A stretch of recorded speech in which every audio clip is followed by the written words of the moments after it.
కానీ భయపడవలసిన అవసరం లేదు.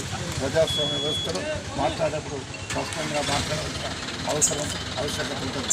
ఆయన ఇంకంత కుటుంబం అంతా ఆయన ఒక్కడే తీసి భార్య మూసి మరి కొడుకు కూడా పోతే ఈ విధంగా అందరూ పోతుంది కాబట్టి దయచేసి మనం ఆయన చూపించుకునే కావాల్సిన మరి కులంతో మొత్తం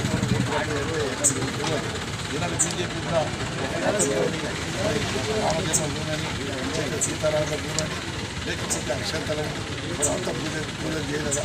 మీరు ఇంటింటిని వాడకు శ్రీరామను సీతామహాలక్ష్మిని మనం కొలుచుకున్నాం, పూజలు చేసుకున్నాం, మనం చేసుకోలేదా? బీజేపీ కాషాయ వస్త్రాలు చేసుకున్నా. కాబట్టి మనకు 3 దేవతలు ఉన్నారు, ప్రతి రాయి మనకు దేవతలు ఉన్నారు. కాబట్టి 3 దేవతలు మనం హిందువులం కదా. మరి కాంగ్రెస్ పార్టీ అనేది లౌకికమైన పార్టీ, ప్రజాస్వామ్య దేశంలో అన్ని మతాలు అన్ని